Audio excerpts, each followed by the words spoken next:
بادشاہتیں تو علیحدہ رہیں، کسی کو اگر کسی عام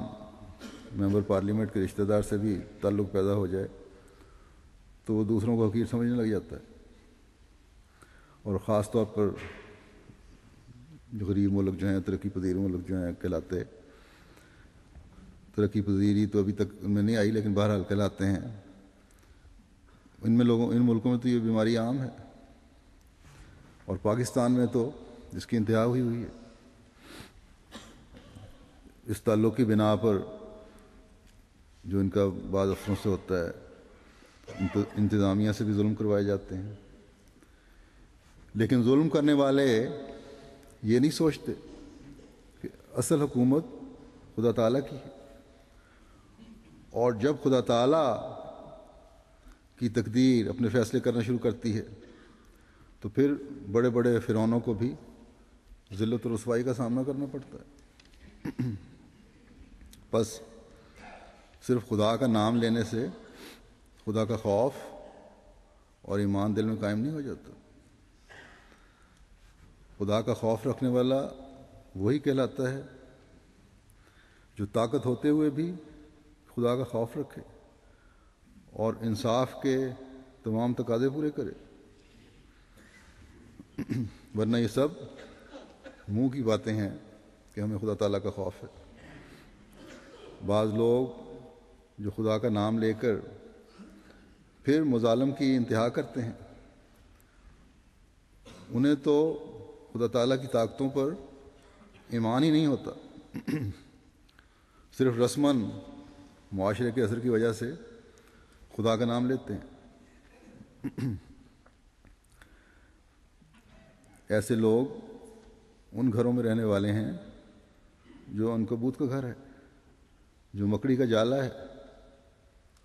جس کو ہوا کا ایک جھونکا بھی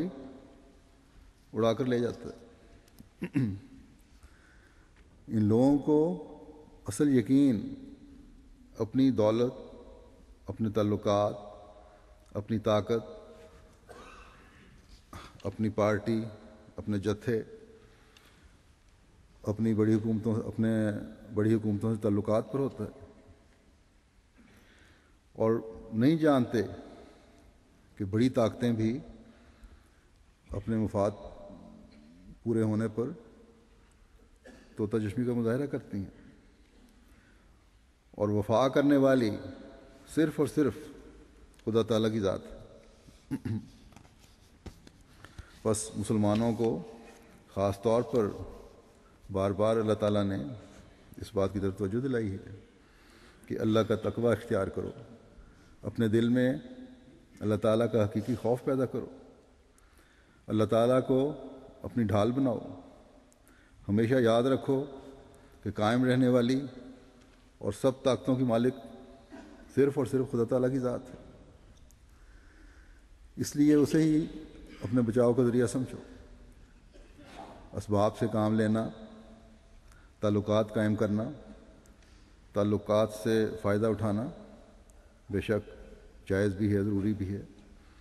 اسباب بھی خدا تعالیٰ کے مہیا کردہ ہی ہیں، اور آپس کے معاشرتی تعلقات قائم کرنا، نبھانا، مدد لینا اور مدد دینا اللہ تعالیٰ کے بنائے ہوئے اصولوں کے مطابق زندگیاں گزارنے اور معاشرے کی بقا کے لیے ضروری ہیں، مگر یہ خیال ایک مومن کو کبھی نہیں آتا، نہ آنا چاہیے کہ اسباب اور تعلقات ہی سب کچھ ہیں۔ اصل سہارا تو خدا تعالیٰ کی ذات ہے، یہ ہمیشہ پیش نظر رہنا چاہیے۔ اگر خدا تعالیٰ کا سہارا نہ ہو، اس کی مدد نہ ہو، تو ظاہری اسباب اور تعلقات رتی پر فائدہ نہیں دے سکتے۔ اللہ تعالیٰ نے قرآن کریم کی پہلی صورت میں ہی مومن کو اس کے مقام اور طریقہ کار کے حصول کے لیے ایک دعا سکھا دی، فرمایا کہ یہ دعا کیا کرو کہ ایاک نعبد و ایاک نستعین، کہ عبادت بھی خدا تعالیٰ کی کرتے ہیں ہم اور کرنا چاہتے ہیں، اور مدد بھی اسی سے مانگتے ہیں کہ عبادت کی بھی وہی توفیق دے اور ہماری احتیاجیں بھی وہی پوری کرے۔ اور اس دعا کی اتنی اہمیت ہے کہ 5 نمازوں کے فرائض اور سنتوں میں اسے پڑھنا لازمی قرار دیا گیا ہے، بلکہ نوافل میں بھی اسے پڑھنا لازمی قرار دیا گیا ہے، تاکہ ہر وقت یہ خیال رہے کہ عبادت بھی سچے دل سے خدا تعالیٰ کی ہی کرنی ہے، اور مدد بھی سچے دل سے خدا تعالیٰ سے ہی مانگنی ہے۔ ہر ضرورت پر، ہر خواہش پر، ہر کوشش کی تکمیل کے لیے پہلی نظر خدا تعالیٰ پر پڑنی چاہیے، اور پھر اسباب کے ساتھ اس اصول کو، اسباب کے ساتھ ساتھ پھر اس اصول کو بھی پکڑے رکھنا چاہیے کہ دینے والا تو خدا تعالیٰ ہے۔ ان کوششوں میں، ان تعلقات میں برکت ڈالنی ہے تو خدا تعالیٰ نے ڈالنی ہے۔ اگر کوئی اس اصول سے منہ پھیرتا ہے اور تو پھر وہ کامیابی کے اس دروازے کو اپنے اوپر بند کرتا ہے جو خدا تعالیٰ نے پیدا فرمایا، اور اس طرح سوائے اپنی ہلاکت کے سامان کے اور کچھ نہیں کر رہا ہوتا۔ آخر کار پھر مادی اور روحانی زوال کا شکار ہو جاتا ہے۔ ایک مومن کے لیے روحانیت اور تقوی انتہائی اہم چیز ہے۔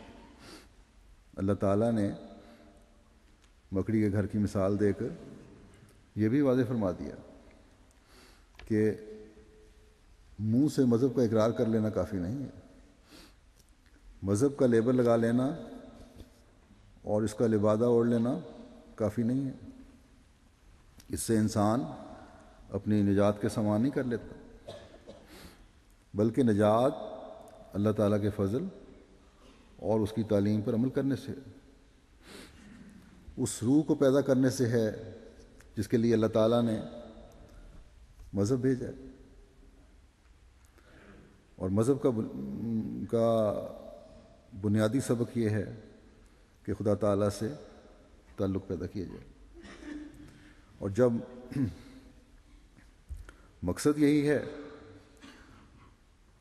تو ایک دیانتدار انسان کا کام ہے کہ خدا تعالیٰ کی تلاش کرے۔ قرآن کریم میں تو خاص طور پہ اللہ تعالیٰ نے مومن کو حکم فرمایا ہے کہ میری طرف قدم بڑھاؤ، ان باتوں پر عمل کرنے کی کوشش کرے جو خدا تعالیٰ نے ایک مومن کے لیے لازمی قرار دی ہیں۔ اس لیے انبیاء آتے ہیں اور یہی کام خدا تعالیٰ کے مقربین اور اولیاء انبیاء کے مقصد کو آگے بڑھانے کے لیے کرتے ہیں۔ یہی مقصد حضرت مسیح موعود علیہ السلام کی بعثت کا بھی تھا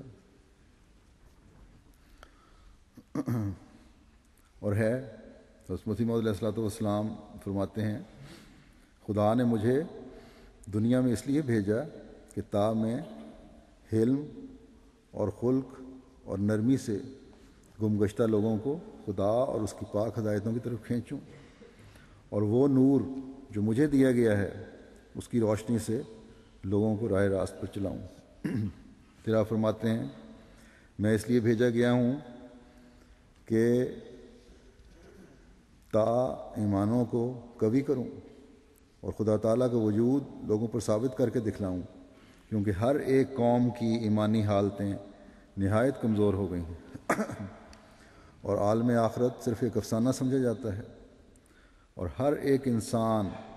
اپنی عملی حالت سے بتا رہا ہے کہ وہ جیسا کہ یقین دنیا اور دنیا کی جاہ و مراتب پر رکھتا ہے اور جیسا کہ اس کو بھروسہ دنیاوی اسباب پر ہے، یہ یقین اور بھروسہ ہرگز اس کو خدا تعالیٰ اور عالم آخرت پر نہیں۔